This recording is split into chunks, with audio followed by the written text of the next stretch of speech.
Hi guys, so you come to me with the stable this afternoon. Punch bag. So I've been doing a bit of boxing just to try and be a bit more active. That was like 40 quid on Amazon. It's actually quite good. It comes with a bracket and everything. But today, I was going to talk about these little compact cameras you can buy for 20 quid on Amazon, or probably about 12 quid I think on Temu. I got it free from Temu when I did of something I really wanted, and it was actually not a bad price, and it was legit as well, which, you know, is very rare in places like that. And it was the thing, oh, order this and you'll get this free. So I ended up with two of these things for free, a pink one and this one. And I just thought it's quite funny. Should we dismantle one? So this is in the video as well, we're dismantling it, just to see how cheaply and how crappily made something like this is. But the other thing is, what's the image quality like? As a little point and shoot, you know, is it going to hold up? Obviously low light's going to be horrendous, I'd imagine, but just for a bit of a laugh. And how restricted is this to try and get a little bit creative and experimentative on this? Apparently it's 44 megapixels, and if we turn it on we get a lovely welcome in a colourful screen there. You go into settings and we've got the options: image size 44, 42, 36, 24, 20, 16, 12, 10, 8, 5. So I don't know if it's actually maybe a 5 megapixel sensor, and it's just upscaling to whatever it just fancies. So we'll take some shots at 44. I'm not going to bother with anything in between, and we'll go down to 5 and see if there's any image quality difference at all. Should be interesting. It apparently has, let's get rid of that, 16 times zoom, which looks horrendous on the screen anyway. And we have all these different functions in there as well, from apparently it has anti-shake, smile detection. So ISO, or ISO, is auto 100, 200 or 400, that's it. And then we've got effects: dog eye, undertone, vivid, binary, infrared, which could be a bit of fun, overexposed, cool, warm, sunset, blue, green, reds, sepia, black and white, normal, and then below that we've got negative, low-mo, Japanese style, whatever that is, gothic, ABO, AIBAO, whatever that is, and the dog eye. So we'll go to normal and we'll have a little experiment in a bit on you know, what we can capture. It does do video as well, and that is 1080p apparently, and probably 30 frames a second, but again, oh, there we go. So anyway, yeah, I'm in here because it's bloody raining. See what we can do, but now it's chucking down with rain. Should we do a weather test on it? I mean, to be fair, it's probably fine. Anyway, we'll be back shortly once it's calmed down a bit, and we'll do some just interest shots of some sort. I was going to go for a walk, but I don't think I will now. But anyway, back shortly. So, filming on both cameras at the same time here. So we've got the right-hand camera, this side, is the cheapy whatever, we don't even know what brand it is. Even when you take them apart, you have no idea what brand they are. And then you have the Osmo Pocket 3 filming me with audio as well. So you'll be able to see, as I do mix and match, to see the difference in quality. Just colours, sharpness, sheer quality is, yeah. They're both recording in 1080p apparently. Yeah, so very interesting to see. And you can see as I walk away, probably the detail and everything on the cheapie gets very bad. Considering the sensor size is absolutely minuscule. So there we go. I just thought I'd do a little video on reason why not to buy a cheap camera, or even get a free camera from places like Temu and places, you know, all the really cheap crap stuff from Amazon. just don't waste your money. It might be a bit of fun for a kid or something, you know, like a 5-6 year old who you don't want to give an expensive camera to and they can just snap away. That's probably the only use it really has. So they don't pick up your phone all the time and, you know, snap away.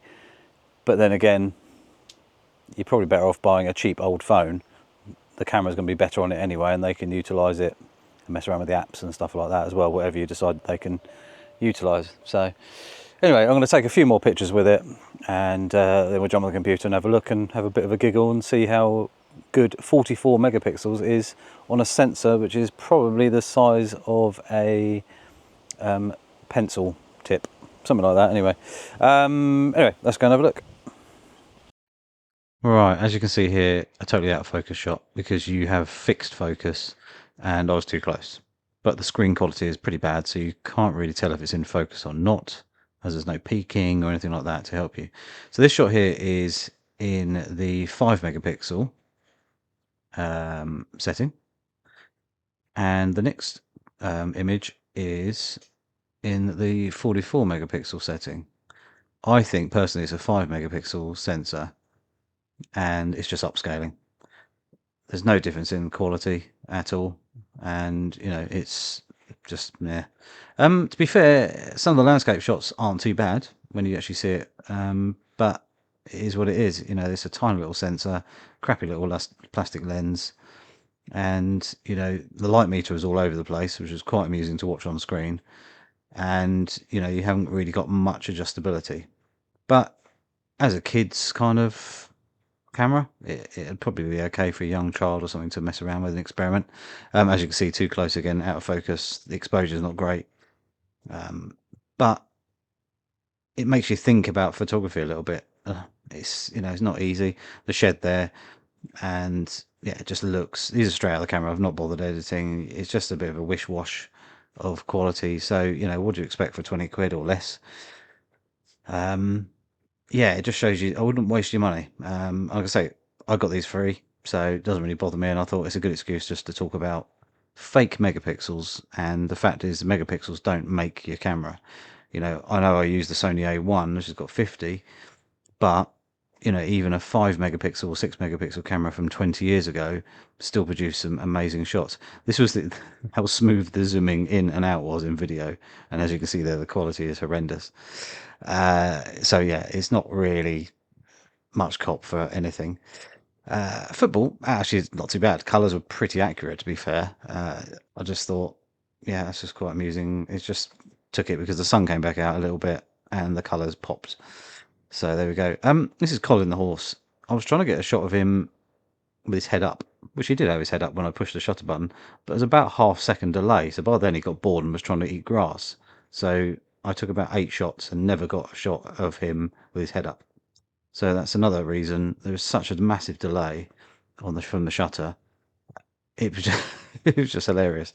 So yeah, but again, as a snap, it's not too bad. But in the real world, use your mobile phone if you just want a little pocket camera. Just shows you, you know, these things are just thrown out and cheap as chips, but they cost pence to make. Let's have a look at the disassemble of the other one, and you can see the reason why they are so rubbish, really.